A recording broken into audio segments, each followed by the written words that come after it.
जवान लड़की के कत्ल का खौफनाक वाकया। जवान लड़की को महज इस बात पर कत्ल कर दिया गया कि वो ज्यादा खूबसूरत है। कत्ल की ये खौफनाक वारदात कहां पेश आई, इस वाकये की तमाम तरह डिटेल आज की इस वीडियो में आप लोगों के साथ लाहौर 42 के साथ मैं हूं आपका मेजबान उमर अली। नाज़रीन, आज का एक ऐसा दर्दनाक वाकया है जिसे सुनने और देखने के बाद यकीनन आप हैरत में मुबतला हो जाएंगे कि महज इस बात पर एक जवान साला लड़की को फायर मारकर कत्ल कर दिया गया कि वो खूबसूरत है और अपनी खूबसूरती की वजह से वो कुछ भी कर सकती है।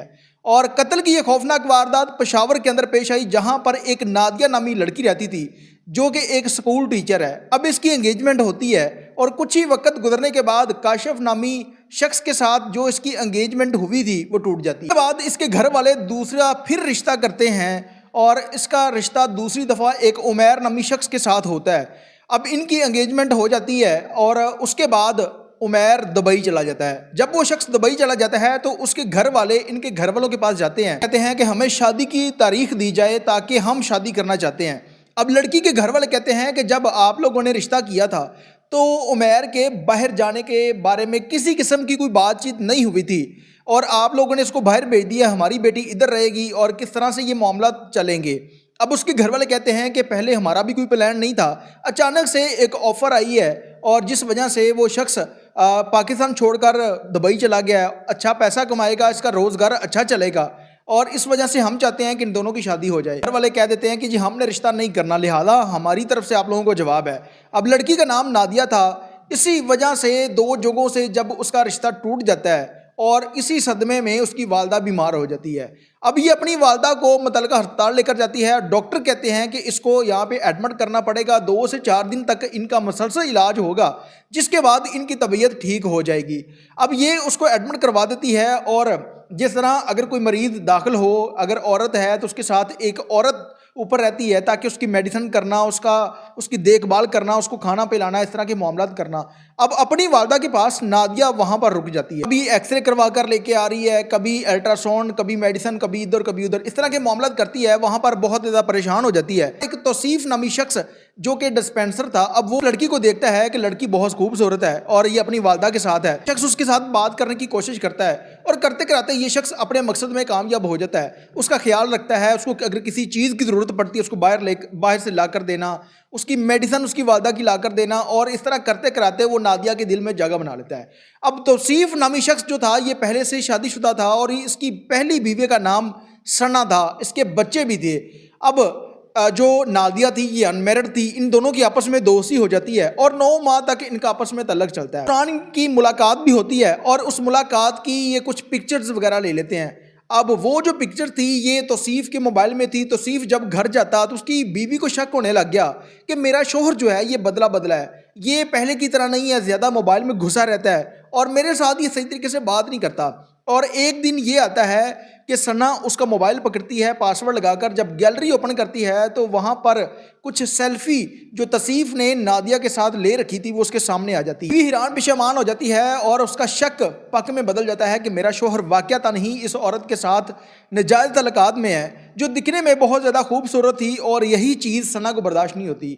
सना उसको कहती है कि तुम इस लड़की को छोड़ दो वरना अच्छा नहीं होगा, जिस पर तौसीफ इसकी बात नहीं मानता और ये अपने भाई फ़कीर गुल से बात करती है, उसको घर बुलाती है, उसे कहती है कि मैं परेशान हूँ, आप मेरे घर आएँ।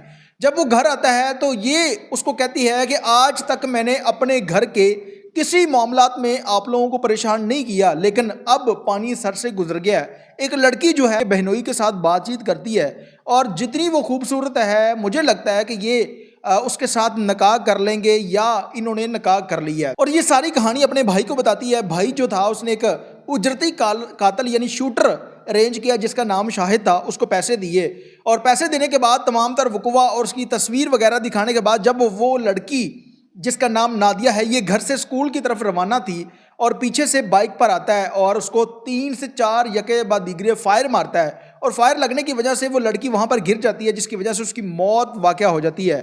पुलिस को कॉल की जाती है। 15 की कॉल के बाद पुलिस वहाँ पर पहुँचती है, फॉरेंसिक की टीमें पहुँचती हैं। तमाम तर वकूफ़े का जायज़ा लेने के बाद उस फैमिली को इत्मीनान में लिया जाता है कि आप लोगों की बच्ची के कातिल को हम जल्द पकड़ लेंगे। इस दौरान वहाँ पर लगे हुए कैमरे चेक किए जाते हैं और कैमरे चेक करने की वजह से उस शाहिद नामी शख्स की पहचान हो जाती है। पुलिस करते कराते उस शख्स तक पहुंचती है, उसको गिरफ्तार करती है। गिरफ्तारी के बाद वो शख्स बताता है कि मुझे सिर्फ इन लोगों ने पैसे दिए थे, मेरा इस लड़की के साथ कोई मामला नहीं था, और इसको कत्ल करवाने वाला फ़कीर गुल नामी शख्स है जिसने मुझे पैसे दिए थे। कुछ पैसे मैंने ले लिए थे और कुछ अभी भी बाकी हैं।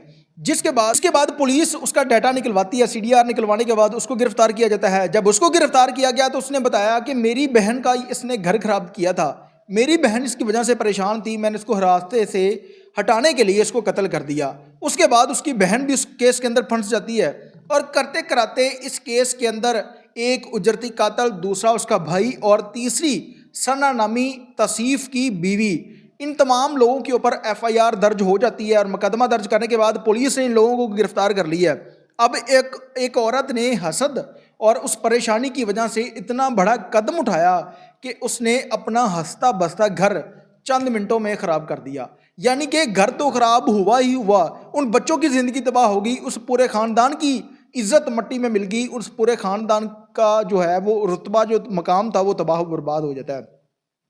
अब वो उजरती कातल भी जेल में है, वो सना नामी औरत भी जेल में है, और उसका भाई। यानी कि एक औरत ने अपने साथ साथ दो ख़ानदानों को तबाह कर दिया, और वो शख्स जिसने उसके साथ नाजायज़ तल्लुकात बनाए थे उसकी भी गलती थी। और पुलिस के अफसरान से गुजारिश है कि इस मामले पर स्पेशली नोटिस लेते हुए तमाम तर वकूवे का जायजा लेने के बाद जो लोग इसमें गिल्टी हैं उनको करार वाक़या सज़ा दिलवाई जाए। क्योंकि मुल्क पाकिस्तान के अंदर कानून ना होने की वजह से अगर लोगों को पता हो कि कानून के अंदर ये सज़ाएँ हैं, जो शख्स कत्ल करता है उसको ये सज़ा मिलती ही है, लेकिन मिलनी है, तो उसके बाद कोई शख्स किसी के ऊपर जुल्म नहीं करेगा।